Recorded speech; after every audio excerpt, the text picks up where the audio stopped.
Good day, fellow investors. Welcome to the Rumble on Wall Street. There is something very interesting going on, and it regards Apple. Two of the greatest investors of all time, one is long, one is short, the same company, and I think we really have a lot to learn from this. Michael Burry is shorting Apple, while Warren Buffett is as long Apple as you can be. And therefore, I really want to discuss here the investors, the contender Burry, and the champion Buffett, then the fight around Apple, and conclude with who will win. Let me know in the comments who is the winner for you, then we'll discuss the thesis, and then we'll see whether you will be in line with what I'm thinking or not. Burry is short, and Warren Buffett said that unfortunately the stock went back up, so I stopped, otherwise who knows how much we would have bought, said Warren Buffett, for the first quarter. And here on March 14, when the stock dipped, he bought 600 million.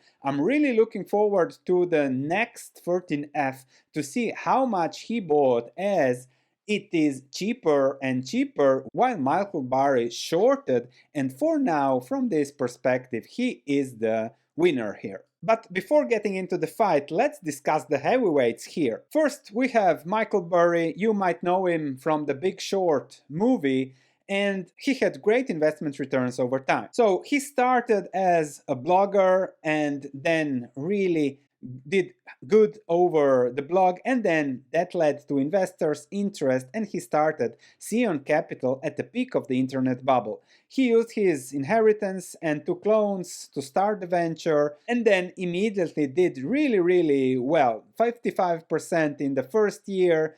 Then he recorded such significant returns by taking short positions in overvalued tech stocks at the rise of the dot-com bubble. That's what he's doing now with Apple too. Then again, 2002 gains of 16% while the S&P was down 22%.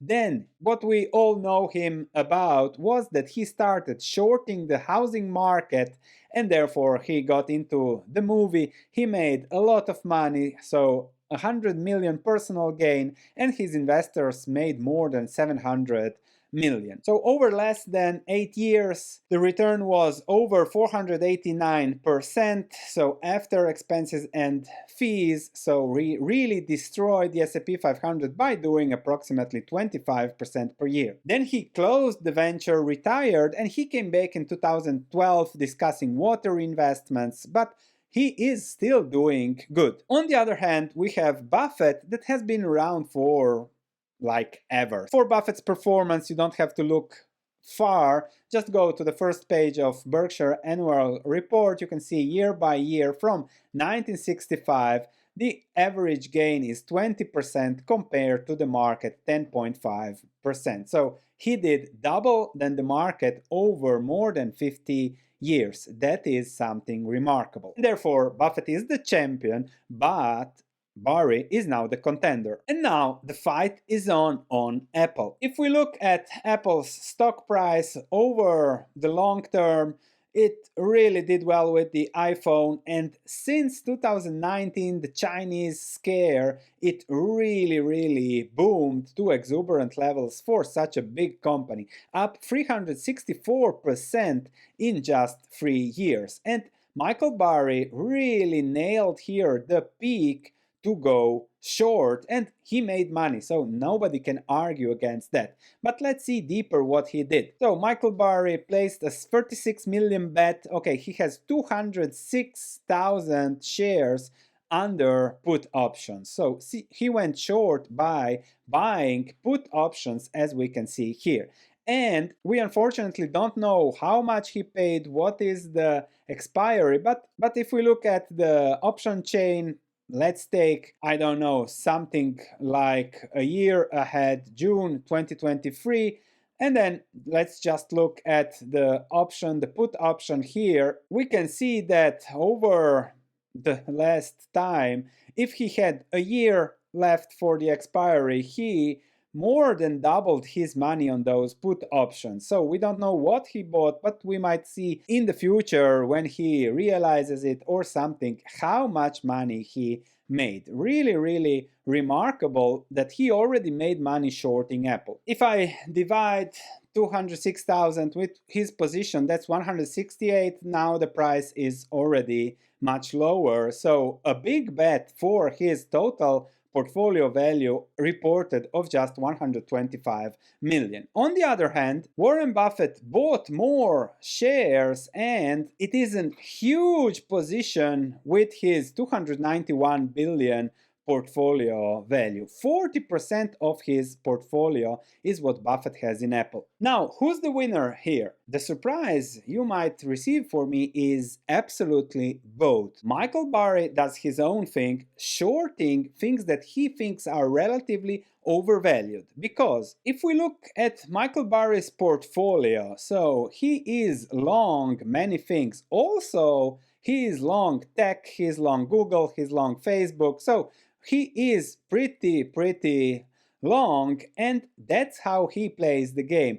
He is long and both short. So he is looking at the most overvalued stocks out there. He probably sees these jump as huge overvaluation for a company like Apple, plus benefiting from the COVID boom, buying more laptops, buying more phones, etc. And he thinks that it is more overvalued than the general market. Of course, he has been right, has been prescient in that call, as the company is already significantly down. So that's Michael Burry. And you can see here the difference between Apple and the S&P 500. So he sees, given the stability of the company, this as exuberance, and then he went short, which allows him to be more long the other positions. And that's called balancing, being long short. Therefore, you try to do good as an investor by limiting your risks, because you're both long and short. So whatever happens to the market isn't that relevant. Of course, if you're not right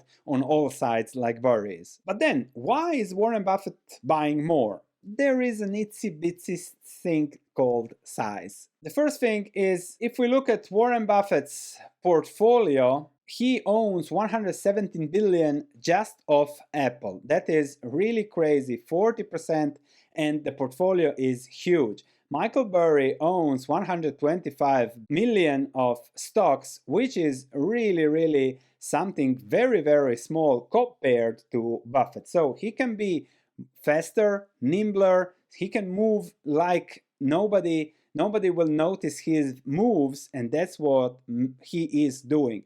On the contrary, Warren Buffett is looking at Apple, he's looking at the dividend, at the buybacks, at the 100 billion of free cash flows that they make on this price, and saying, I really like the 5% return I get there. Plus, we have analyzed Apple here. You can also click for the link in the description below to the video, or here on my free downloadable template. And if we look at Apple cash flow per share of 6, I have put 8% growth rate that includes the buybacks of 4-5% and organic growth. And if they keep a terminal multiple of 20, the intrinsic value is 99. Keep in mind, for a 10% return, for a 7% return, we are there at 130. So we know that Warren Buffett is happy with 7, 8, 9, 10%, which means that Apple is something he can buy. It is the elephant that he can shoot. Michael Burry would not be able to short such a big part of his portfolio with billions like Buffett has. Also, if we go a little bit more exuberant with 10% growth rate on the ecosystem, on everything, higher prices, and keep a terminal multiple of 20, you can see that it is even fairly valued if they can keep growing just 4-5% per year, which could be for inflation and buybacks. That's already fairly valued here. So Warren Buffett might have seen this scenario, the positive in my table, and said, okay, I have to buy more. I really want you to think about this video and strategies. We are all totally different, and everyone asks me, Sven, what is a buy, what is a sell, what is a buy, what is this? It's all different. We are all different. We have different goals, different strategy, different lives, different everything, different stomachs. We have different investment horizons, and that's why this video is so important, to make you think with your head. That's the key. Check what I do on my stock market research platform if you're interested for in-depth stock analysis and my portfolios, and I'll see you in the next video.